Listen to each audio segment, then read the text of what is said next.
ഇത് ശ്രേഷ്ഠമായ വരികളാണ് എഴുതി വെച്ചിരിക്കുന്നല്ലേ പാട്ടുകാരൻ. ഹല്ലേലൂയ. ഈ ഒരു ബോധ്യവും ഈ ഒരു ഉൾക്കാഴ്ചയും ദൈവമക്കൾക്ക് ഉണ്ടാവണം. ലോകം തരുന്നതും ലോകം തരുന്ന പേരും ലോകത്തിൻ്റെതൊന്നും നമുക്ക് നിലനിൽക്കുന്നതല്ല. ഹല്ലേലൂയ. ഒന്നും നിലനിൽക്കത്തില്ല. ഹല്ലേലൂയ.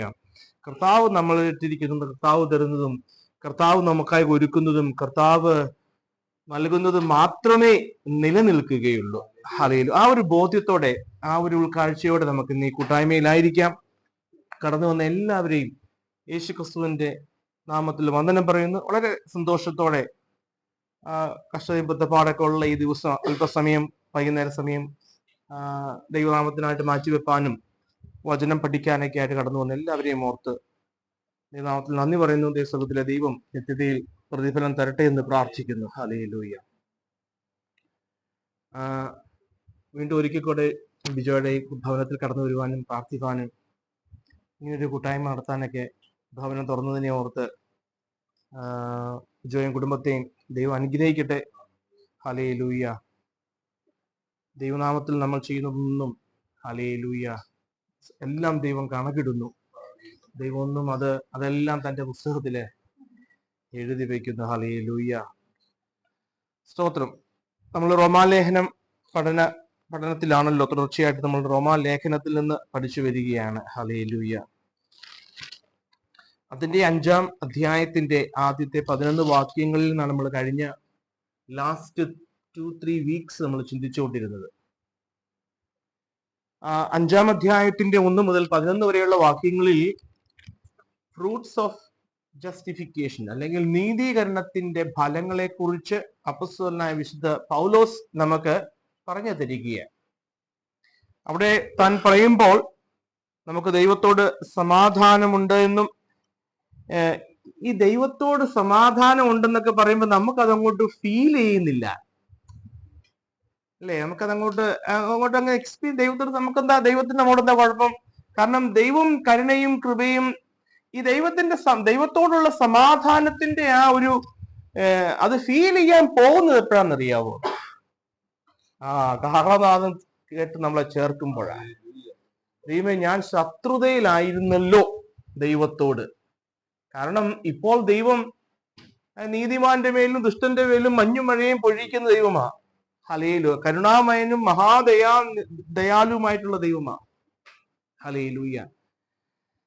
അതുകൊണ്ട് നമുക്ക് അത്ര അങ്ങോട്ട് ദൈവത്തോട് സമാധാനമുണ്ട് നീതീകരണത്തിലൂടെ എന്ന് പറയുമ്പോൾ അതങ്ങോട്ട് നമുക്ക് എക്സ്പീരിയൻസ് അല്ലെങ്കിൽ നമുക്ക് അങ്ങോട്ട് അനുഭവ യോഗത്തിലേക്ക് വരാത്തത്. ഹല്ലേലൂയ. പക്ഷെ ദൈവമക്കൾക്ക് തീർച്ചയായിട്ടും ആ അനുഭവത്തിൽ അനുഭവിക്കാനായിട്ട് സാധിക്കും. വീണ്ടും ജനിച്ച ദൈവമക്കൾക്ക് ദൈവത്തോടുള്ള സമാധാനം.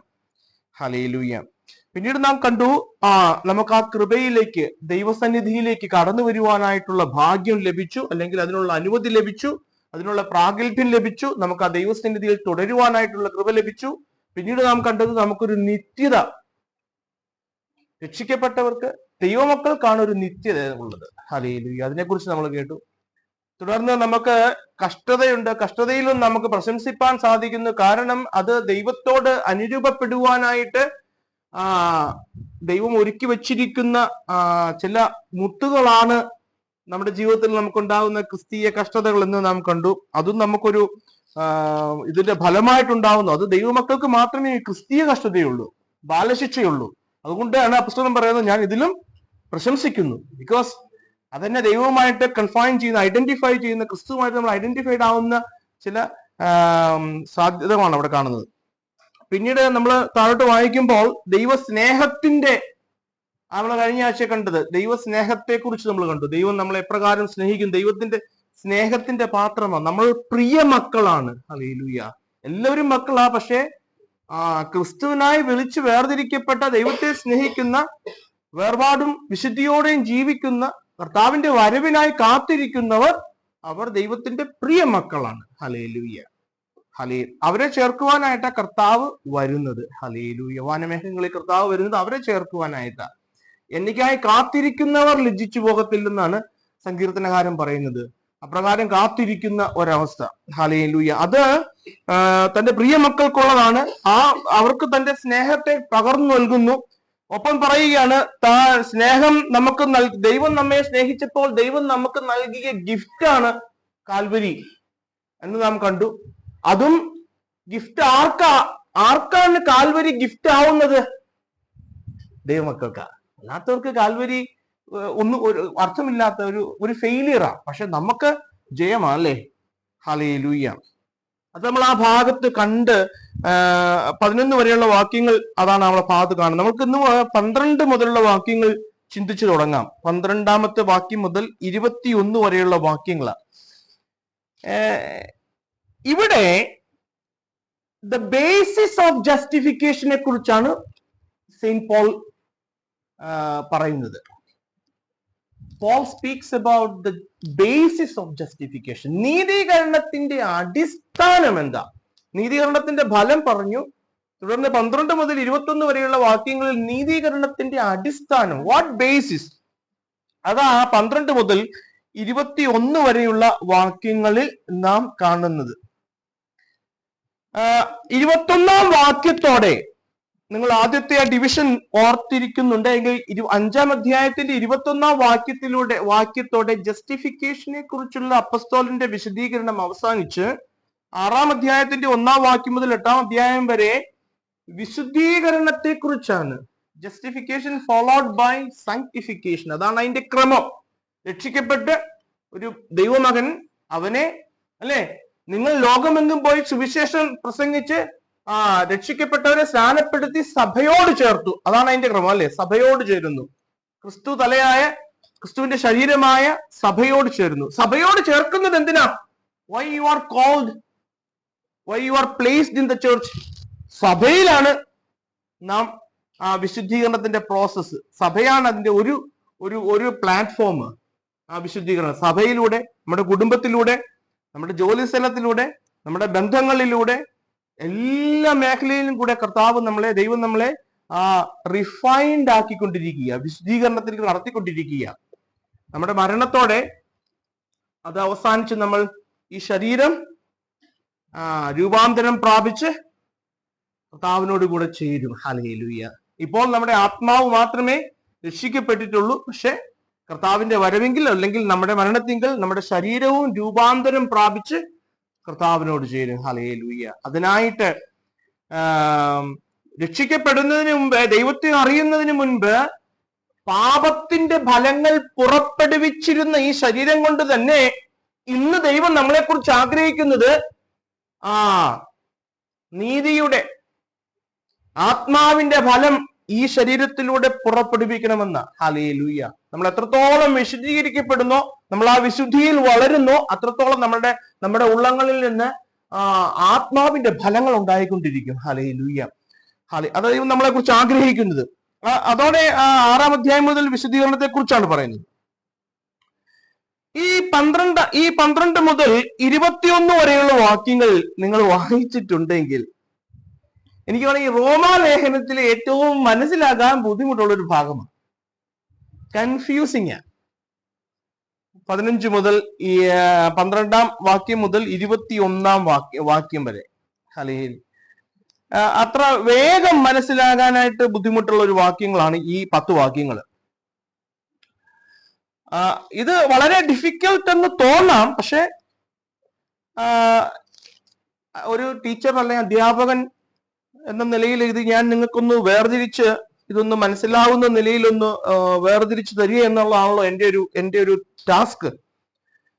നമുക്ക് ദൈവത്തിന്റെ പരിശുദ്ധാത്മാവിൽ ആശ്രയിക്കാം. നമുക്ക് ആ ഭാഗം ചിന്തിച്ച് തുടങ്ങാം. ഹല്ലേലൂയ. ഈ ഭാഗം നാം പഠിക്കുമ്പോൾ എന്തുകൊണ്ടാ നമുക്ക് ഈ ഭാഗം മനസ്സിലാക്കുവാനായിട്ട് അല്പം ബുദ്ധിമുട്ട് എന്നോട് ചോദിച്ചാൽ, നീതീകരണത്തെ കുറിച്ച് പഠിക്കുമ്പോൾ നിങ്ങൾ ഒരുപക്ഷെ ആരോടെങ്കിലും ഈ നിലയിലുള്ള ഒരു ഡിസ്കഷനിലോ ഒരു ആർഗ്യുമെന്റിലോ ഏർപ്പെട്ടിട്ടുണ്ടെങ്കിൽ അവരൊരുപക്ഷെ ചോദിക്കാൻ സാധ്യതയുള്ള ഒരു ചോദ്യമാണ്. ഒരുപക്ഷെ നമ്മുടെ ഉള്ളിൽ ഈ ചോദ്യം ഉണ്ടായിട്ടുണ്ട്. നമുക്കെല്ലാവർക്കും വേണ്ടി ആദാം മുതൽ, ആദ്യ മനുഷ്യനായ ആദം മുതൽ ഇന്ന് ഈ നിമിഷം ഭൂമിയിൽ പിറക്കുന്ന ഏതൊരു കുഞ്ഞിനു വേണ്ടിയും, എല്ലാവർക്കും വേണ്ടി, എല്ലാവരുടെയും പാപങ്ങൾക്ക് വേണ്ടി ഒരാള് മരിച്ചു എന്ന് പറയുമ്പോ അതങ്ങോട്ട് കോംപ്രിഹെൻഡ് ചെയ്യാൻ പറ്റുന്നില്ല അല്ലെ? യേശു എല്ലാവർക്കും വേണ്ടി മരിച്ചു, അതങ്ങോട്ട് മനസ്സിലാകാൻ ഒരു ബുദ്ധിമുട്ടാ. എനിക്ക് അങ്ങനെ ഉണ്ടായിട്ടുണ്ട് ആദ്യകാലങ്ങളിൽ. ഇതെങ്ങനെയാ സാധിക്കുന്നത്? 1 to 1 മനസ്സിലാക്കാം. ഒരാൾ പാപം ചെയ്തു, അയാൾക്ക് വേണ്ടി ഒരാൾ മരിച്ചു, അത് മനസ്സിലാക്കാൻ പറ്റും.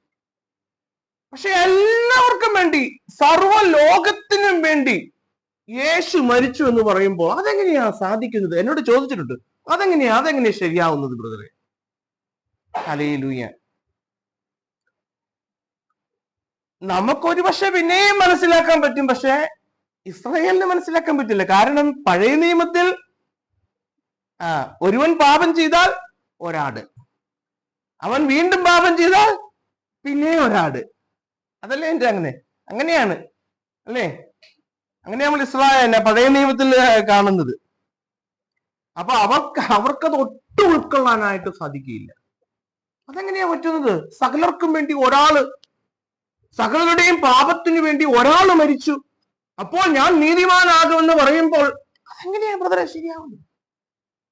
ഈ ഭാഗം വായിച്ചു നോക്കുമ്പോൾ, ഈ ഭാഗം നമ്മൾ പഠിക്കുമ്പോൾ നമുക്ക് അതിനകത്ത് ഒരു കൃത്യത ഉണ്ടായിരിക്കണം. നമ്മുടെ ഉള്ളിലും ഒരുപക്ഷെ ഈ ഒരു ചിന്ത കടന്നു വന്നിട്ടുണ്ടെങ്കിൽ, ഹല്ലേലൂയ, സകലരുടെയും പാപങ്ങൾക്ക് വേണ്ടി യേശു മരിച്ചു എന്നുള്ളത് ഉൾക്കൊള്ളുവാൻ ഒരുപക്ഷെ നമുക്കും ഇടയ്ക്കൊക്കെ ഒരു കൺഫ്യൂസിങ്, ഒരു ഡൗട്ടിങ് തോട്ട്സ് ഉണ്ടെങ്കിൽ അല്ലെ? How can every sinner be saved by one man? Hallelujah. അപ്പൊ നമുക്ക് അതിനൊരു ഉത്തരം ഉണ്ടായിരിക്കണം. ഈ ഭാഗം നമ്മൾ പഠിക്കുമ്പോൾ നമുക്ക് അതിനൊരു ഉത്തരം ലഭിക്കും. ഹല്ലേലൂയ. ദൈവത്തിൽ നമുക്ക് പരിശുദ്ധമായി പ്രാർത്ഥിക്കാം. പ്രാർത്ഥനയോടെ നമുക്ക് ഇന്നായിരിക്കാം. ഹല്ലേലൂയ. ഈ ഭാഗത്തേക്ക് നമ്മൾ വരുമ്പോൾ 12 മുതൽ 21 വരെയുള്ള ഈ ഭാഗം നാം ചിന്തിക്കുമ്പോൾ 3 പദങ്ങൾ നമുക്ക് കൃത്യത ഉണ്ടായിരിക്കണം. അതിന്റെ 5-ാം അധ്യായത്തിന്റെ 12-ാം വാക്യം ഒന്ന് വായിച്ചേ. അതുകൊണ്ട് ഏക മനുഷ്യനാൽ പാപവും പാപത്താൽ മരണവും ലോകത്തെ കടന്നു. അവിടെ കാണുന്ന ഒരു വാക്ക വൺ മാൻ, ഏക മനുഷ്യൻ, ഏകൻ. ഇത് 10 വാക്യങ്ങളിൽ 11 പ്രാവശ്യം റിപ്പീറ്റഡ് ആവുന്നു. ഏകനാൽ, ഏകനാൽ, ഏക മനുഷ്യനാൽ, ഇതിങ്ങനെ റിപ്പീറ്റഡ് ആയിട്ട് വരികയാണ്. അപ്പോ ആരാണ് ഈ ഏക മനുഷ്യൻ? ആദ്യം പറഞ്ഞിരിക്കുന്ന ഏക മനുഷ്യൻ, പിന്നീട് റിപ്പീറ്റ് ആയിട്ട് വരുന്ന ഏക മനുഷ്യൻ. ഇതങ്ങനെ പല പ്രാവശ്യം ഇങ്ങനെ വരുമ്പോൾ ഒരുപക്ഷെ നമുക്കിത് ആരാണെന്ന് കൺഫ്യൂഷൻ. അതുകൊണ്ട് കൃത്യതയോടെ നമ്മൾ വളരെ കെയർഫുൾ ആയിട്ട് ഈ ഭാഗം വായിച്ച് മനസ്സിലാക്കിയെങ്കിലേ നമുക്ക് അതിന്റെ കൃത്യമായ അർത്ഥം അല്ലെങ്കിൽ കൃത്യമായ ദൈവത്തിന്റെ വെളിപ്പാട് നമുക്ക് അവിടെ നിന്ന് ലഭിക്കാനായിട്ട് സാധിക്കുള്ളൂ. 5-14 വായിച്ച് അവിടെ നമുക്ക് ആദ്യത്തെ പദം ഏക മനുഷ്യൻ. 14-ാം വാക്യത്തിലേക്ക് വന്നാൽ, എങ്കിലും വരുവാനുള്ളവന്റെ പ്രതിരൂപമായ ആദാമിന്റെ ലംഘനത്തിന് തുല്യമായി പാപം ചെയ്യാത്തവരിൽ മരണം ആദാം മുതൽ മോശ വരെ വാഴുന്നു. അവിടെ കാണുന്നൊരു വാക്ക വാണിരുന്നു, വാഴുക, റെയിൻ ഓവർ. ഇതും അനേക പ്രാവശ്യം റിപ്പീറ്റഡ് ആയിട്ട് വരുന്നുണ്ട്. വാണിരുന്നു. ഒന്നാമത്തെ വാക്ക് ഏകൻ, രണ്ടാമത്തെ വാക്ക് വാണിരുന്നു. ഒരു വാക്യമുണ്ട്, അത് അതിന്റെ 9-ാമത്തെ വാക്യത്തിലാണ് കിടക്കുന്നത്. 5-9 ഒന്ന് വായിച്ച്.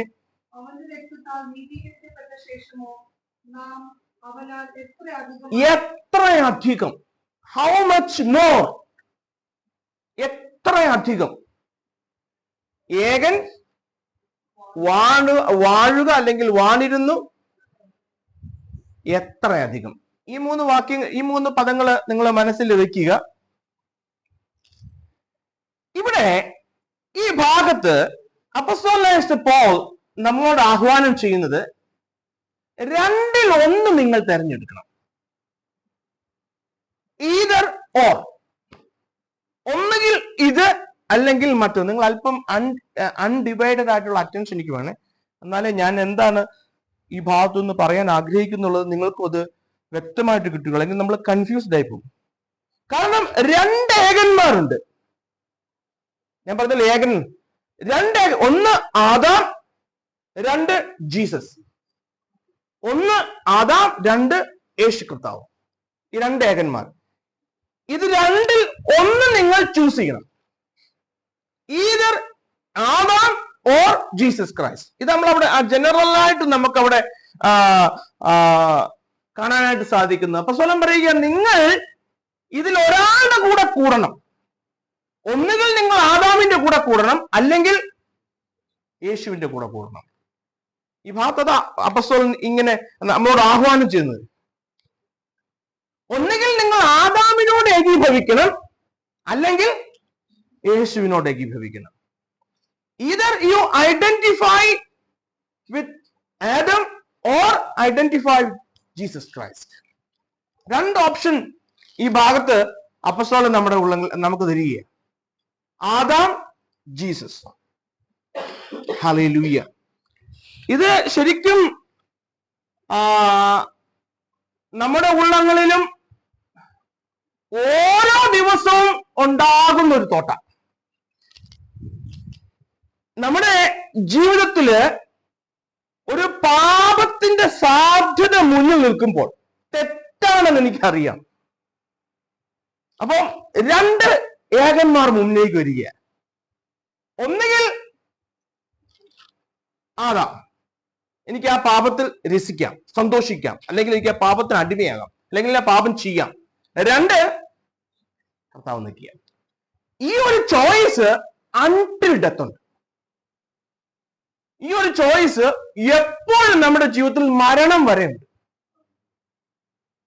ഈ ആദാം ഇല്ലാത്ത ഒരവസ്ഥ മരണശേഷമാണ് ക്രിസ്തുവിലാണെങ്കിൽ. ക്രിസ്തുവിലല്ല എങ്കിൽ ജീസസ് ഇല്ലാത്ത അവസ്ഥ മരണശേഷമാണ്. കാരണം നമ്മൾ നരകത്തിലേക്കാണല്ലോ. ഹല്ലേലൂയ. ഇവിടെ ഒരു പ്രശ്നമുള്ളത്, മനുഷ്യനായ നമുക്ക് by default we are in Adam. By default, by birth. ഇത് അത്ര രസമുള്ള കാര്യമല്ലേ? പക്ഷെ ഇത് അതാണ് നമ്മള് ഒരു പുസ്തകം തുടർച്ചയായി പഠിച്ചു വരുമ്പോൾ ഉണ്ടാകുന്ന ഒരു അഡ്വാൻറ്റേജും അതിന്റെ ഒരു ഓപ്പോസിറ്റ് വശമാണ്. കാരണം ഇതെനിക്ക് സ്കിപ്പ് ചെയ്ത് പോകാൻ പറ്റില്ല. നമ്മൾ തുടർച്ചയായി പഠിച്ചു വരിക. അസമയം നമ്മൾ എവിടെന്നെങ്കിലും പ്രസംഗിക്കുകയാണെങ്കിൽ ഇതൊന്നും ആരും എടുത്ത് പ്രസംഗിക്കൊന്നുമില്ല. കാരണം ഇതൊന്നും പ്രസംഗിച്ചാലൊന്നും ആൾക്കാരൊന്നും കൈയിടിക്കുകയും സ്തോത്രമൊന്നും വരത്തില്ല. ഇതൊന്നും അത്ര രസമുള്ള കാര്യമല്ലേ കേൾക്കാൻ. പക്ഷെ അതാണ് ഇതിന്റെ ഒരു പ്രത്യേകത, ഇതിന്റെ ഒരു അഡ്വാൻറ്റേജ്. നമുക്കത് പറയാൻ പഠിക്കാൻ പറ്റില്ല. അപ്പോ ഇവിടെ പറയുക, നിങ്ങൾ ജന്മം കൊണ്ട് ബൈ ബർത്ത് ആദാമില്ല. ഇപ്പൊ ബിജോ ബ്രദർ ആണെങ്കിലും, ബെൻ ബ്രദർ ആണെങ്കിലും, ലിനു ആണെങ്കിലും, ജെയിംസ് അങ്കിൾ ആണെങ്കിലും, ഞാനാണെങ്കിലും, നമ്മൾ ഓരോരുത്തരും ജനിച്ചപ്പോൾ എന്റെ അമ്മ പാപത്തിൽ എന്നെ നിർബന്ധിച്ചു, ഞാൻ പാപത്തിൽ ഉരുവായി. By default we are in Adam, but by choice we can get identified to Christ. See, നമുക്ക് ആദാമിനോട് ഏകീഭവിക്കാൻ മനുഷ്യൻ ഒന്നും ചെയ്യണ്ട. ഇപ്പൊ എന്ത് ചെയ്യുന്നോ അത് ചെയ്താൽ മതി. ആദാമിനോട് ഏകീഭവിക്കാൻ മനുഷ്യൻ ഒന്നും ചെയ്യേണ്ട ആവശ്യമില്ല. മനുഷ്യൻ എന്ത് ചെയ്യുന്നു ചെയ്താൽ മതി. പക്ഷെ കർത്താവിനോട് ഏകീഭവിക്കാൻ അതിന് നമ്മൾ ഒരു സ്റ്റെപ്പ് എടുക്കണം പ്രിയരെ. അതിനൊരു സ്റ്റെപ്പ് എടുക്കണം. ഹല്ലേലൂയ. അത് രക്ഷിക്കപ്പെട്ട ദൈവമക്കളുടെ ജീവിതത്തിൽ എപ്പോഴും ഉണ്ട്. ഏതൊരു സിറ്റുവേഷനിലും നമുക്ക് ഈ രണ്ട് ചോയ്സ് നമ്മുടെ മുമ്പിൽ നിൽക്കുക. ഒന്നുകിൽ എനിക്ക് പാപം ചെയ്ത് ആദാമിനോട് ഏകീഭവിക്കാം, ഇല്ലെങ്കിൽ അതിനോട് യൂദായുടെ ലേഖനത്തിലുണ്ട് ഒരുണ്ട് എന്നാ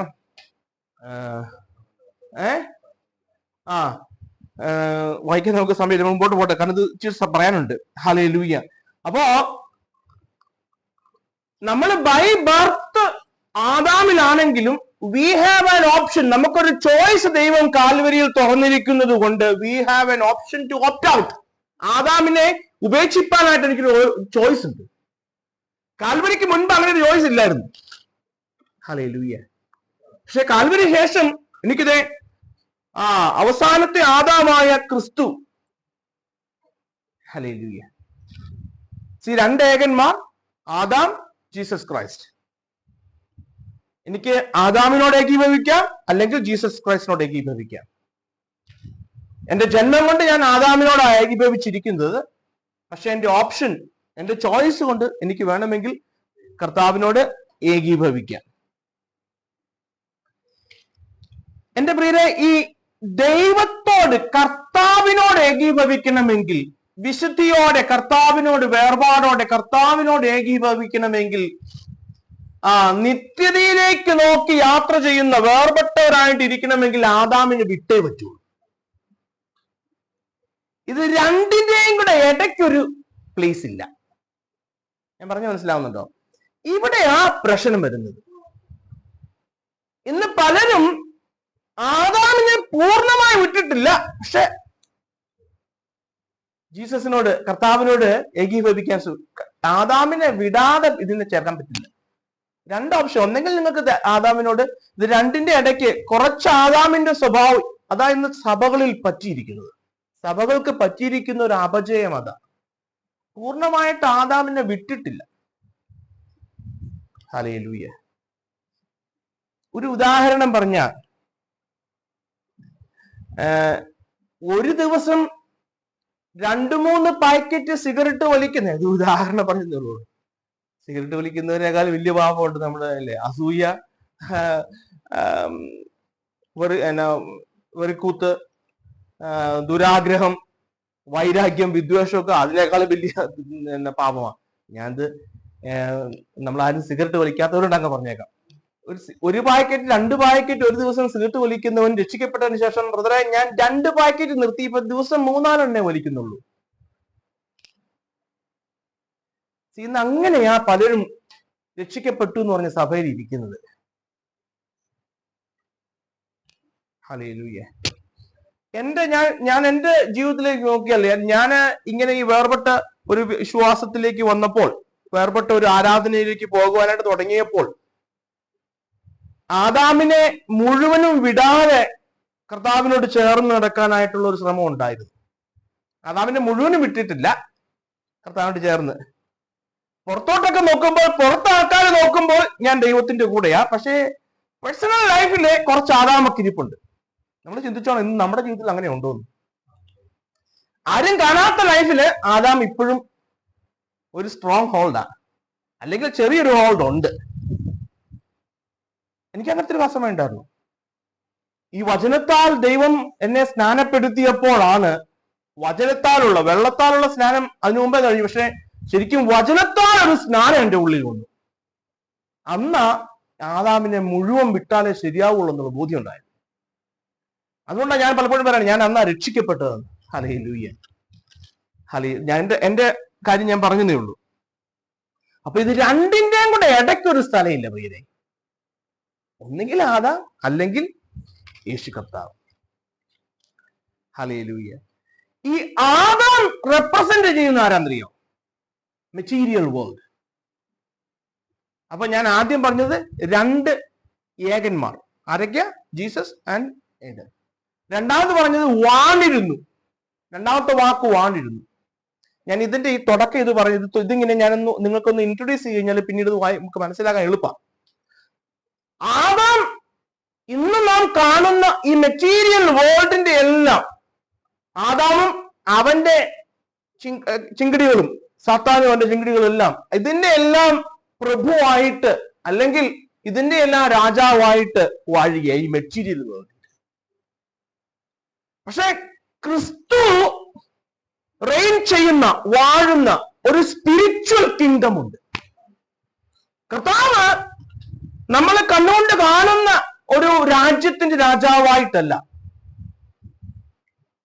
ഇന്ന് നമുക്കത് കണ്ണുകൊണ്ട് കാണാൻ പറ്റില്ല, പക്ഷെ നമ്മൾ ഒരു ദിവസം കാണും. ഇന്ന് ഉള്ളിലുള്ള കണ്ണുകൊണ്ട് ആ രാജ്യത്തെ കാണാൻ കഴിയുന്നവൻ അന്ന് പുറമുള്ള കണ്ണുകൊണ്ട് കാണും. ഞാൻ പറഞ്ഞു മനസ്സിലാവുന്നുണ്ടോ? ഇന്ന് നമുക്കത് പുറമുള്ള കണ്ണുകൊണ്ട് കാണണമെന്ന് ശഠിച്ചാൽ നടക്കില്ല. അതാണ് വിശ്വാസ കണ്ണാൽ കാണണം. ഇന്ന് എനിക്ക് ഉള്ളിലെ കണ്ണുകൊണ്ട് കാണാൻ സാധിക്കുന്നെങ്കിൽ കർത്താവ് എനിക്കായി ഒരുക്കുന്ന, കർത്താവ് രാജാവായിട്ടിരിക്കുന്ന ആ ആത്മീയ കിങ്ഡം, സ്പിരിച്വൽ കിങ്ഡം, കർത്താവ് വാഴുന്ന കിങ്ഡം, ഹല്ലേലൂയ. എനിക്ക് ഒന്നുകിൽ ഈ ഈ ലോകം, ഈ മെറ്റീരിയൽ വേൾഡുമായിട്ട് ഐഡന്റിഫൈ ചെയ്യാം. ആര്? ആദാം വാഴുന്ന ലോകവുമായിട്ട് ഐഡന്റിഫൈഡ് ആയിട്ട് പോവാം. അല്ലെങ്കിൽ എനിക്ക് കർത്താവ് രാജാവായിട്ട് വാഴുന്ന ആ ആത്മീയ സ്പിരിച്വൽ കിങ്ഡത്തിന്റെ അതുമായിട്ട് ഐഡന്റിഫൈ ചെയ്തു പോകാൻ പറ്റും. ഹല്ലേലൂയ. കർത്താവ് വാഴുന്ന ആ രാജ്യത്തോട് നമ്മൾ ഐഡന്റിഫൈ ചെയ്യണമെങ്കിൽ ഞാൻ വീണ്ടും പറയുന്നു, ആദാമിനെ തള്ളണം, കർത്താവിനെ കൊള്ളണം. ഹല്ലേലൂയ. ഇത് നമ്മൾ എടുക്കേണ്ട ഒരു ചോയ്സാ പ്രിയരെ, നാം എടുക്കേണ്ട ചോയ്സാ. ഹല്ലേലൂയ. ബ്രദറെ, ആദാമിനെ തള്ളണം എന്നുണ്ട്, കർത്താവിനെ കൊള്ളണം എന്നുണ്ട്. പക്ഷെ എന്താ അതിന് സാധിക്കാത്തത്? എന്താ സാധിക്കാത്തത്? ആദാമിനെ തള്ളുക എന്ന് പറയുമ്പോൾ ചിലതൊക്കെ ഞാൻ വിടണം. I am going to lose. ആദാമിനെ തള്ളി കർത്താവിനോട് ചേരുമ്പോ ഞാൻ ചിലത് വിടണം. ഇന്ന് ഈ വിടാനുള്ള ബുദ്ധി നിങ്ങൾ ചിന്തിച്ചു നോക്കിക്കോ. അതല്ലേ അതിന്റെ ബേസിക് പ്രോബ്ലം. ചിലതൊന്നും വിടാൻ ഇപ്പോഴും പറ്റുന്നില്ല. നഷ്ടമാകോ നമുക്ക് ആ ഒരു ചിന്തയാ. We might lose it. നഷ്ടമാകൂ എന്നുള്ള ചിന്തയാ. ഒരുപക്ഷെ സമ്പത്ത്, ഒരുപക്ഷെ പദവി, ഒരുപക്ഷെ സുഹൃത്ത് ബന്ധം, ഒരുപക്ഷെ നാം ഈ ലോകത്തിൻ്റെതായിട്ട് എൻജോയ് ചെയ്യുന്ന പല കാര്യങ്ങളും അത് വിടുമ്പോൾ അതിനൊരു വേദനയുണ്ട്. അത് വിടാൻ അങ്ങോട്ട് മനസ്സ് അനുവദിക്കുന്നില്ല. അതുകൊണ്ടാ ആദാം രാജാവായിട്ട് വാഴുന്ന ഈ മെറ്റീരിയൽ വേൾഡിനെ എനിക്ക് വിടാൻ ഇച്ചിരി ബുദ്ധിമുട്ട്. നമ്മൾ ഓരോരുത്തരും ഒരു സ്റ്റേജില് കുറച്ച് നാള് മുൻപ് ഈ ഒരു അവസ്ഥയിലൂടെ കടന്നു പോയിട്ടുള്ളവരാന്ന് എനിക്ക് ഉറപ്പായിട്ടില്ല. ചിലതിനെയൊക്കെ വിടാനൊരു ഹല്ലേലൂയ. എന്റെ ജീവിതത്തില് രക്ഷിക്കപ്പെട്ടപ്പോൾ എനിക്ക് ഏറ്റവും പെയിൻ ആയിട്ട് തോന്നിയ ഒരു കാര്യം, എന്റെ സുഹൃത്ത് ബന്ധം എന്നെ വിട്ടുപോയി. ഒരു ചില സുഹൃത്ത് ബന്ധങ്ങൾ ഉണ്ടായിരുന്നു. എന്റെ പണ്ട് ഉണ്ടായിരുന്ന കാലഘട്ടത്തിൽ ഉണ്ടായിരുന്ന ആ ജീവിത രീതിയോടനുബന്ധിച്ചുള്ള സുഹൃത്ത് ബന്ധങ്ങൾ ദൈവം അതിനെ ആദ്യം വൈപ്പ് ഔട്ട് ചെയ്തു. ഹല്ലേലൂയ. ആദ്യകാലങ്ങളിലൊക്കെ അത് ഭയങ്കര സങ്കടമായിരുന്നു. ചില സുഹൃത്ത് ബന്ധങ്ങൾ, ചില റിലേഷൻഷിപ്സ്, ചില ജീവിത രീതികൾ, ചില ഹാബിറ്റ്സ്, അതൊക്കെ ഈ മെറ്റീരിയൽ വേൾഡിന്റെ ക്ലിങ്ങിങ്ങാ, പിടുത്തങ്ങളാ. അതിനെ വിടണം. ഹല്ലേലൂയ. അതല്ല ചിലപ്പോ ചില സാധനം എന്തെല്ലാം വിട്ടാലാ ബ്രദറെ, എന്തെല്ലാം വിട്ടാലാ.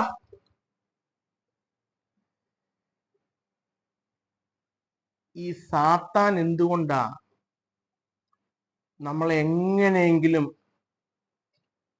ഈ യാത്രയെ തടസ്സം നിർത്തുന്നറിയോ? സാത്താൻ എന്തുകൊണ്ടാ തടസ്സം നിർത്തുന്നത്?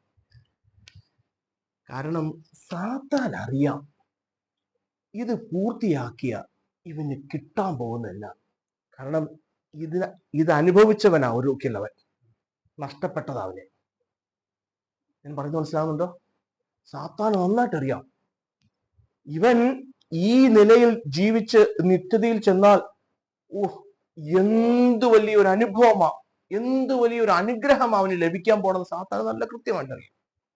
ഏത് വിധാനെ ഇത് നീ അനുഭവിക്കരുത്. അതുകൊണ്ട് തന്നെയാ.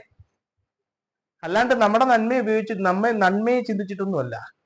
അസൂയ, ഹല്ലേലൂയ, ജലസി, അതല്ലേ അവന്റെ മെയിൻ പ്രശ്നം ഉണ്ടായ ആദ്യം. ഹല്ലേലൂയ. അതുകൊണ്ട് പ്രിയരെ, അതുകൊണ്ടാ പ്രസംഗങ്ങളിൽ, സഭയിലെ ക്രിസ്തീയ പ്രസംഗങ്ങളിൽ നമ്മുടെ ചിന്തയെ, നമ്മുടെ ചിന്താമണ്ഡലങ്ങളെ, പ്രത്യാശ, നമുക്കൊരുക്കിയിരിക്കുന്ന പ്രത്യാശ എത്ര മഹത്തായതാണ്, എത്ര ശ്രേഷ്ഠമായതാണ്, അതിശ്രേഷ്ഠമായ പ്രത്യാശ. ഇത് നമ്മുടെ ഉള്ളങ്ങളിൽ എത്രത്തോളം കേറുന്നോ, രജിസ്റ്റേർഡ് ആകുന്നു, അത്രത്തോളം നമ്മളിത് വിട്ടുകൊണ്ടിരിക്കും. അതിന്റെ മഹത്വം കണ്ടെങ്കിലേ ഇതിന് മഹത്വമില്ലെന്നുള്ള ബോധ്യം ഉണ്ടാവുകയും. അല്ലാതെ ഉണ്ടാവത്തില്ല. ഹല്ലേലൂയ. ഞാൻ പറയുന്നത് മനസ്സിലാവുന്നുണ്ടോ? എനിക്ക് ദൈവം ഒരുക്കുന്ന പ്രത്യാശ എത്ര ശ്രേഷ്ഠമുള്ളതാ. കർത്താവിനോടൊത്തുള്ള വാസം, ആ സ്വർഗീയ ജീവിതം, നിത്യത എത്ര വലുതാണെന്നുള്ള ബോധ്യം വന്നെങ്കിലേ ഇത് ചപ്പും ചവറും ആണെന്നുള്ള എണ്ണാൻ ഉള്ള മനസ്സൊരുക്കം നമുക്കുണ്ടാവും. അല്ലെങ്കിൽ നമ്മളെപ്പോഴും ഇങ്ങോട്ട് വന്നിട്ട് ഇത് വിട്ടുപോരാൻ നമുക്ക് പറ്റില്ല. ഇതിന് ഭയങ്കര ഒരു ബോണ്ടിങ് ഉണ്ട്, ഇല്ലേ? തീർച്ചയായിട്ടും ഉണ്ട്. ഹല്ലേലൂയ.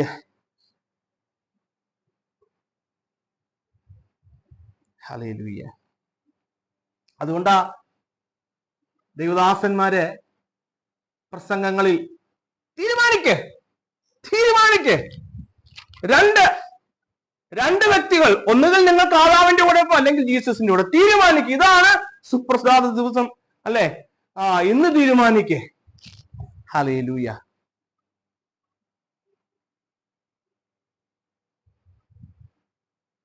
ആരാ തീരുമാനിക്കേണ്ടത്? നമ്മളാണ്.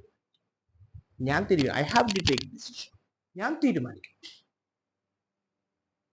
നമ്മൾ തീരുമാനിച്ച ഒരു സ്റ്റെപ്പ് വെക്കാവോ? Jesus by his grace he has all the resources to stay there, to make you stand there. നമ്മളൊരു തീരുമാനം എടുക്കണം. നമ്മളൊരു തീരുമാനം എടുത്തിട്ട് കർത്താവ് എനിക്ക് ഒരുക്കാൻ പോകുന്നത്. ഈ കഴിഞ്ഞ ദിവസം ഇന്നലെ എങ്ങാണ്ട് എന്റെ വാട്സാപ്പിൽ ഒരു പോസ്റ്റ് വന്നു. ജൂലൈ 16-ാം തീയതി കർത്താവ് വരുന്നു എന്ന് പറഞ്ഞു. നിങ്ങൾക്ക് ഉണ്ടോന്ന് എനിക്കറിയത്തില്ല, നിങ്ങൾ ആരെങ്കിലും പോസ്റ്റ് വന്നോന്ന് എനിക്കറിയത്തില്ല. ഞാൻ പറഞ്ഞു നമുക്കറിയില്ല, പക്ഷെ ആ പോസ്റ്റ് ഞാൻ ചിന്തിച്ചു, ദൈവമേ കർത്താവ് വന്നാൽ നമ്മൾ എടുക്കപ്പെട്ടില്ല, ഉയ്യോ എന്തായിരിക്കുമല്ലോ സ്ഥിതി. ഞാൻ വേഗം പിടിച്ച് കുറച്ചേരം ഇരുന്നു പോയി. കുറച്ചു നേരം കണ്ണടച്ചിരുന്ന് ദൈവമേ പ്രാർത്ഥിക്കുക, ദൈവമേ ഞാൻ ഒരുങ്ങിയിട്ടുണ്ടോ, ഞാൻ എടുക്കപ്പെടില്ല കർത്താവേ.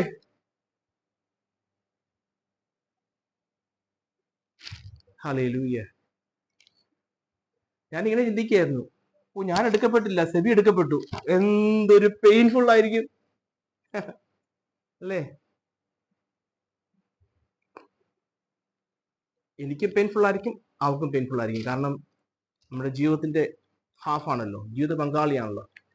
അതുകൊണ്ടാണ് നമ്മളെ കുടുംബങ്ങളെ കൊണ്ട് നിർത്തിയിരിക്കുന്നത് കേട്ടോ. അതുകൊണ്ട് ആ കുടുംബങ്ങളുടെ ഇമ്പോർട്ടൻസ്, നമ്മൾ ഒന്നിച്ച നിത്യതയ്ക്കായിട്ട് ഒരുങ്ങുന്നത്. അതുകൊണ്ടാ സ്ത്രീയും പുരുഷനെ ഒന്നിച്ച് കുടുംബമായിട്ടാക്കി നിർത്തിയിരിക്കുന്നത്.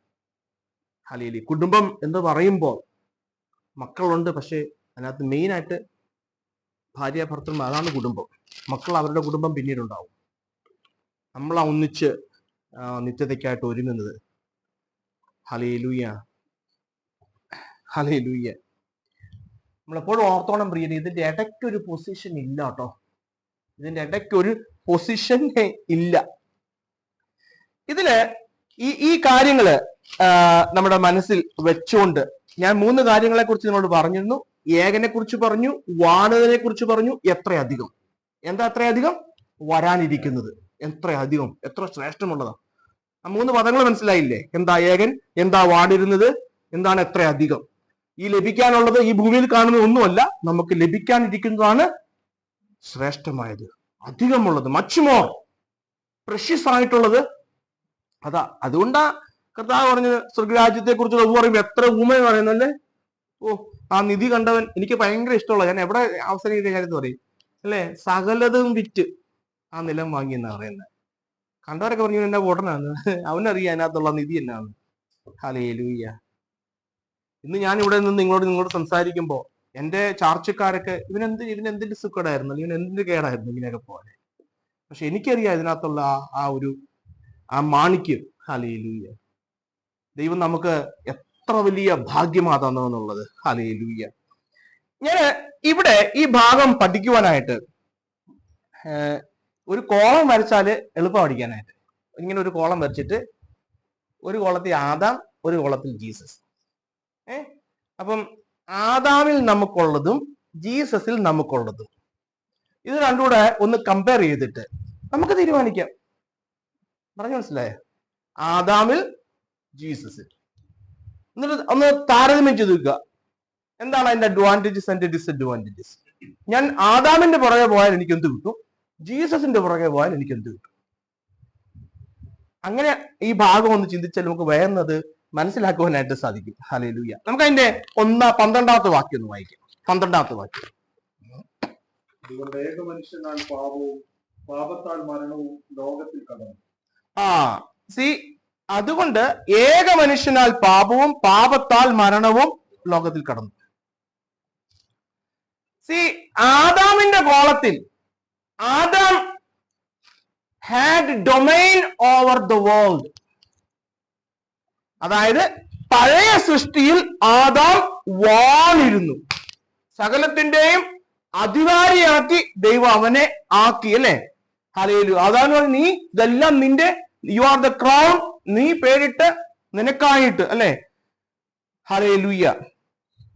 All at your disposal. അതാ ആ പഴയ സൃഷ്ടിയിൽ സകലതും ആദാമിന്റെ കീഴിലായിരുന്നു. സകലത്തിന്മേലും ആദാം വാണിരുന്നു. All at Adam's disposal. പക്ഷെ എന്താ പറ്റി ആദാമിന്? എന്ത് പറ്റി? ദൈവം ആദാമിനെ വാഴാനായിട്ട് ഏൽപ്പിച്ച് ആക്കിക്കൊടുത്തു. പക്ഷെ ആദാം ദൈവത്തിന്റെ കൽപ്പനയെ നിരസിച്ചു. നിനക്കെല്ലാം കോടാനുകോടി വൃക്ഷങ്ങളും ഫലങ്ങളുമുള്ള ഈ ലോകം ഓൾ അറ്റ് യുവർ ഡിസ്പോസൽ. പക്ഷെ ഒരു ക്ലോസ് വെച്ച്. എന്താ ക്ലോസ്? ഈ വൃക്ഷത്തിന്റെ ഫലം, അതിന്റെ അപ്പുറത്ത് വേറൊരു വൃക്ഷം ഉണ്ടായിരുന്നു, അതും പഴകിയായിരുന്നു ആദാമിന്. പക്ഷെ ഈ വൃക്ഷത്തിന്റെ പഴം കഴിക്കരുത്. അതായിരുന്നു ആദാമിന് കൊടുത്തിരുന്ന ക്ലോസ്. ഹല്ലേലൂയ. പക്ഷെ ആദാം ദൈവം വെച്ച കൽപ്പനയെ ലംഘിച്ചു. Adam violated God's commandment and sinned. Adam പാപം ചെയ്തു. ഞാനും നിങ്ങളും, നമ്മൾ ഓരോരുത്തരും ആദാമിൽ നിന്ന് വന്നു. We are also by default sinners. We are also sins. We also sin. Adam പാപം ചെയ്തു, കണ്ടംഡ് ആയി. ആദാം പാപം ചെയ്തു, മരണത്തിന്റെ കീഴിലേക്ക് പോയി. കോളം നോക്കിയേ. ആദാമിന്റെ മേൽ സകലത്തിന്റെ മേലും വാഴാനായിട്ട് ദൈവം ഏൽപ്പിച്ചു. പക്ഷെ ആദാം ദൈവത്തിന്റെ കൽപ്പനയെ ലംഘിച്ചു. കൽപ്പന ലംഘിച്ചു, പാപം ചെയ്തു, കണ്ടംഡ്, സിൻ, ഡെത്ത്. ഇതെല്ലാം ആദാം വഴി നമുക്ക് കിട്ടിയതാ. ശരിക്കും ആദാമിനെ ദൈവം സകലത്തിന്റെ മേലും വാഴാനാക്കി. പക്ഷെ ഇപ്പൊ ആദാമിൽ ആരാ വാഴുന്നത്? പാപം ആദാമിൽ വാണോണ്ടിരിക്കുക. ഞാൻ പറഞ്ഞ് മനസ്സിലാവുന്നുണ്ടോ? പാപം ചെയ്ത് പാപത്തിന്റെ കീഴിലായിപ്പോയി. ആദാമിനോട് പറഞ്ഞു, നീ സകലത്തിന്മേലും വാണോ. പക്ഷെ ഇപ്പം ആരാ ആദാമിൽ വാഴുന്നത്? പാപമാ വാഴുന്നത്. നമ്മളിലൊക്കെ അതാ വാഴുന്നത് പ്രിയരേ. ഹല്ലേലൂയ. ഭൂമിയുടെ മേലും അതാ. നമ്മൾ ഒരു പയറിന്റെ വിത്തിട്ട, പുല്ലിന്റെ വിത്ത് നിങ്ങൾ ഇട്ടായിരുന്നോ? നിങ്ങൾ ഇട്ടാണോ? പുല്ലിടുത്ത നന്മയായിട്ടുള്ളത്, ഫലമായിട്ടുള്ളതൊന്നും തനിയെ ഉണ്ടാവത്തില്ല. നമ്മുടെ ഈ കുഞ്ഞു മക്കളെ ആരാ പഠിപ്പിച്ചത്? അവരുടെ ഇന്നേറ്റ് നേച്ചർ എന്താ? തെറ്റല്ലേ? നമ്മൾ ഓപ്പോസിറ്റ് ചെയ്യാന്നുള്ളതായിരുന്നു. നമ്മൾ ഈ ഒരു 2 ചെരുപ്പ് ഇവിടെ വെച്ച് കൊടുത്തിട്ട് ആ കൊച്ചു ഇടാൻ പറഞ്ഞാൽ വലത് കാലം എടുത്ത ചെരുപ്പിലും ഇടത് കാല് വലത്തെ ചെരുപ്പിലും ഇടും. ഇല്ല നേരല്ലേ? അതങ്ങനെ നമ്മൾ ബൈ ബർത്ത് അങ്ങനെയാ. നമ്മൾ പാപത്തിന്റെ കീഴിലാ. We are under the bondage of sin. Hallelujah. ഇവിടുന്ന് ദൈവം നമുക്ക് കാൽവരിയിലൂടെ ഒരു പുതിയ വഴി തുറന്നു തന്നത് പ്രിയരെ, തീരുമാനിക്കാനായിട്ട്. We have an option to opt out. നമുക്ക് ആദാമിനെ ഓപ്റ്റ് ഔട്ട് ചെയ്യാനായിട്ട് ഒരു ഓപ്ഷൻ തന്നിട്ടുണ്ട്. Hallelujah, hallelujah. എന്നാൽ മറ്റേ സൈഡിലോട്ട് നോക്കിക്കേ. മറ്റേ സൈഡിൽ കർത്താവ്. ഒരു സൈഡിൽ ഞാൻ ആദാമിനെ കുറിച്ച് പറഞ്ഞു. ആദാമിന്റെ സകല പഴയ സൃഷ്ടിമേൽ വാഴാനായിട്ട് ഏൽപ്പിച്ചു. പക്ഷെ ആദാം കൽപ്പന ലംഘിച്ചു, അനുസരണക്കേട് കാണിച്ചു, പാപത്തിന് അടിമയായി. അവന്റെ മേൽ മരണം വാണു. പക്ഷെ ഇപ്പുറത്തെ സൈഡിൽ ജീസസ് ക്രൈസ്റ്റ്, ഒരു ആത്മീയ രാജ്യത്തിന്റെ രാജാവായിട്ട് ദൈവം കർത്താവിനെ, അല്ലെ, ജീസസ് ക്രൈസ്റ്റ് വരിക. അവനെ കുറിച്ച് പറയുന്നത് അവൻ നിർദോഷൻ, നിർമ്മലൻ, നിഷ്കളങ്കൻ, പാപത്തോട് വിട്ടകന്നവൻ, അനുസരണം തികഞ്ഞ് അനുസരണം പഠിച്ച് തികഞ്ഞവൻ അല്ലെ, കുരിശോളം തന്നെ അനുസരണമുള്ളവനെ. പക്ഷെ ആദാമോ അനുസരണക്കേടാ കാണിച്ചത് അല്ലേ, കർത്താവ് അനുസരണമാ. ആദാം അനുസരണക്കേട് കാണിച്ച് കണ്ടംനേഷൻ കൊണ്ടുവന്നപ്പോൾ നമ്മുടെ കർത്താവോ, ഈ സ്വർഗീയ രാജ്യത്തെ വാഴുന്ന കർത്താവോ അനുസരണത്തിലൂടെ നമുക്ക് നീതീകരണം കൊണ്ടുവന്നത്. വ്യത്യാസമുണ്ടോ? ആദാം നമ്മളിൽ കണ്ടംനേഷൻ കൊണ്ടുവന്നപ്പോൾ കർത്താവ് തന്റെ അനുസരണത്തിലൂടെ നമ്മളിലേക്ക് കൊണ്ടുവന്നത് ജസ്റ്റിഫിക്കേഷനാണ്, നീതീകരണം. ക്രൂശിലെ അനുസരണത്തോളം തികഞ്ഞവനായി നമുക്ക് നീതീകരണത്തിൽ, ഒപ്പം പിശാചിന്റെ പ്രവർത്തികളെ അഴിച്ച്, ഹല്ലേലൂയ, പിശാചിന്റെ പ്രവർത്തികളെ അഴിച്ച് നമുക്ക് തന്നത് എന്താ? നമ്മൾ വാണിരുന്നത് മരണമാ, പക്ഷെ ഇപ്പോൾ ദൈവമക്കളുടെ ഉള്ളങ്ങളിൽ വാഴുന്നത് നിത്യ ജീവനാ. Hallelujah. See, one box Adam, ഒരു കോളത്തിൽ ആദാം, രണ്ടാമത്തെ കോളത്തിൽ. ഇതാണ് ആ 12ാമത്തെ വാക്യത്തിൽ നാം വായിക്കുന്നത്. എന്താണ് ആ 12ാമത്തെ വാക്യത്തിൽ വായിച്ചത്? അതുകൊണ്ട് ഏക മനുഷ്യനാൽ പാപവും പാപത്താൽ മരണവും ലോകത്തിൽ കടന്നു, ഇങ്ങനെ എല്ലാവരും പാപം ചെയ്യുകയാൽ മരണം സകല മനുഷ്യരുടെ മേലും പരന്നിരിക്കുന്നു. ആ വാക്യം മനസ്സിലായോ ഇപ്പൊ? ഹല്ലേലൂയ. നമുക്ക് കൊരിന്ത്യ ലേഖനത്തിൽ നിന്ന് ഒരു വാക്യം വായിച്ച് അവസാനിപ്പിക്കാം, അത് അല്പം ക്ലിയർ ആക്കും. ഹല്ലേലൂയ. കൊരിന്ത്യ ലേഖനം 15ാം അധ്യായം. ഇവിടെ ഉയർപ്പിനെ കുറിച്ചാണ് പറയുന്നത്. കാരണം ക്രിസ്ത്യൻ ഫെയ്ത്തിന്റെ ആണിക്കല്ലാണ് ഉയർപ്പല്ലേ. ആദാമിന്റെ പ്രവൃത്തികൾ മനുഷ്യന്റെ മേൽ മരണം കൊണ്ടുവരുമ്പോൾ നമ്മുടെ കർത്താവിന്റെ പ്രവൃത്തി മരണത്തിന് വിധേയപ്പെട്ട് മരണത്തെ ജയിച്ചുയർത്തെഴുന്നേറ്റ കർത്താവാ. ഹല്ലേലൂയ. ആ ഭാഗവത അതിനോടനുബന്ധിച്ചാണ് അപ്പോസ്തലൻ 1 കൊരിന്ത്യ ലേഖനത്തിൽ 15ാം അധ്യായത്തിന്റെ 21, 22 വാക്യങ്ങളിൽ പറയുന്നത്. വായിച്ചാലോ? 15ാം അധ്യായം 21, 22 വായിച്ചാലോ? മനുഷ്യൻ മൂലം മരണമുണ്ടാകിയാൽ മരിച്ചവരുടെ പുനരുത്ഥാനം മനുഷ്യൻ മൂലം ഉണ്ടായി. സി, മനുഷ്യൻ മൂലം മരണമുണ്ടാകിയ ആരാ? മനുഷ്യൻ, ആദാം. ആദാം മൂലം മരണമുണ്ടായി. മരിച്ചവരുടെ പുനരുത്ഥാനം മനുഷ്യൻ മൂലം. പക്ഷെ ഈ മരിച്ചവരുടെ പുനരുത്ഥാനം അതും മനുഷ്യൻ മൂലമോ ഉണ്ടായത്. അവിടെ ആരെ കുറിച്ചാണ് പറയുന്നത്? നമ്മുടെ കർത്താവിനെ കുറിച്ചാണ് പറയുന്നത്. ആദാമിൽ എല്ലാവരും മരിക്കുന്നത് പോലെ ക്രിസ്തുവിൽ എല്ലാവരും ജീവിക്കപ്പെടും. ആദാമിൽ എല്ലാവരും മരിക്കുകയാണ്. അതാ ഞാൻ പറഞ്ഞു, നിങ്ങൾക്ക് 2 ഓപ്ഷൻ എന്റെ പ്രിയതയുള്ളത്. ഒന്നുകിൽ identify with Adam or identify with Christ. ഇനി അതിന്റെ 44 മുതലുള്ള വാക്യം വായിച്ച്, 44 മുതലുള്ള ആ സെയിം അധ്യായത്തിന്റെ 40. പ്രാകൃത ശരീരം വിതയ്ക്കപ്പെടുന്നു, ആത്മീക ശരീരം ഉയർക്കുന്നു. പ്രാകൃത ശരീരം ഉണ്ടെങ്കിൽ ആത്മീക ശരീരവും ഉണ്ട്. പതുക്കെ വായിച്ചോ, പതുക്കെ. പ്രാകൃത ശരീരം വിതയ്ക്കപ്പെടുന്നു, ശക്തിയിൽ ഉയർക്കുന്നു, പ്രാകൃത ശരീരം വിതയ്ക്കപ്പെടുന്നു. ആത്മീയ ശരീരം ഉയർക്കുന്നു, പ്രാകൃത ശരീരം ഉണ്ടെങ്കിൽ ആത്മീയ ശരീരവും ഉണ്ട്. ഒന്നാം മനുഷ്യനായ ആദാം ജീവനുള്ള ദേഹിയായി തീർന്നു എന്ന് എഴുതിയിരിക്കുന്നുണ്ട്. ഒടുക്കത്തെ ആദാം ജീവിപ്പിക്കുന്ന ആത്മാവായി. എന്നാൽ ആത്മീകമല്ല, പ്രാകൃതമത്രേ ഒന്നാമത്. ഓക്കെ. ആത്മീകം പിന്നത്തതിൽ വരുന്നു. ഒന്നാം മനുഷ്യനിൽ ഭൂമിയിൽ നിന്നുള്ള മണ്ണുകൊണ്ടുള്ളവൻ, രണ്ടാം മനുഷ്യൻ സ്വർഗത്തിൽ നിന്നുള്ളവൻ. മണ്ണുകൊണ്ടുള്ളവനെ പോലെ മണ്ണുകൊണ്ടുള്ളവൻ, സ്വർഗീയനെ പോലെ സ്വർഗീയന്മാരും ആകുന്നു. ആ മണ്ണുകൊണ്ടുള്ളവനെ പ്രതിമ ധരിച്ചതുപോലെ സ്വർഗീയ പ്രതിമയും ധരിക്കും. മതി. സി, അവിടെ കൊറിന്ത്യൻ സഭയോട് അപ്പോസ്തലൻ അവർക്ക് കൊടുക്കുന്ന വാഗ്ദത്തം പ്രത്യാശയെ കുറിച്ച് പറയുക. ഹല്ലേലൂയ. ഇപ്പോൾ നാം മണ്ണിന്റെ പ്രതീകമായ ശരീരം ധരിച്ചിരിക്കുക, പക്ഷെ ഇത് സ്വർഗീയമായത് ധരിക്കും, ഇത് നിത്യമായത് ധരിക്കും. ഇത് മാറിപ്പോകാത്തത് ധരിക്കും, ഇത് അഴുകിപ്പോകാത്തത് ധരിക്കും. പക്ഷെ അതിന് എന്റെ പ്രിയരെ നമ്മൾ ഒരു സ്റ്റെപ്പ് എടുക്കണം. എനിക്കിന്ന് രാത്രി നിങ്ങളോട് ഇതാ പറയാനുള്ളത്. ഞാൻ ആദ്യം പറഞ്ഞതുപോലെ ഈ സ്റ്റെപ്പ് ഒരിക്കലായി കർത്താവ് കാൽവരിയിൽ എടുത്തു. ഞാൻ ആ തീരുമാനത്തോട് ഐഡന്റിഫൈ ചെയ്തപ്പോൾ വീണ്ടും ജനിച്ചു. ഓക്കെ. തുടർന്ന് എൻ്റെ അന്ത്യം വരെയും ഈ ജനനത്തിൽ എനിക്ക് തുടരണം. ഈ തുടർച്ചയിൽ, അതായത് എൻ്റെ വിശുദ്ധീകരണത്തിൽ, എൻ്റെ ജീവിതത്തിൽ എപ്പോഴും ഈ 2 ഓപ്ഷൻ വരും: ആദാം ഓർ ജീസസ്. എൻ്റെ തീരുമാനങ്ങളിൽ, എൻ്റെ ചിന്തകളിൽ, എൻ്റെ പ്രവൃത്തികളിൽ, എൻ്റെ ഇടപാടുകളിൽ, എൻ്റെ പണത്തോടുള്ള ഇടപാടുകളിൽ, എൻ്റെ സുഹൃത്ത് ബന്ധങ്ങളിൽ, എൻ്റെ ഫാമിലി ജീവിതത്തിൽ, എൻ്റെ ജോലി ജീവിതത്തിൽ, എല്ലായിടത്തും ഈ 2 ഓപ്ഷൻ വരും. ഞാൻ ഏത് തീരുമാനിക്കും? ഹല്ലേലൂയ. നമുക്ക് ഇന്ന് കേട്ടതുപോലെ ആദാമിനാൽ മരണമേ എന്നിൽ വരുള്ളൂ. എൻ്റെ പ്രിയരെ, ഞാൻ ആദാമിന്റെ പുറകെ പോയി ഇന്ന് ഈ കാണുന്ന ലോകത്തിന്റെ പുറകെ പോയാൽ, എൻ്റെ പ്രിയരെ, ഇപ്പൊ ലിനുവിന്റെ ഗ്രാൻഡ് മദർ മരിച്ചു. അമ്മച്ചിക്കറിയാം എന്താ സത്യം, എന്താ മിഥ്യ. അറിയില്ലേ? അറിയും.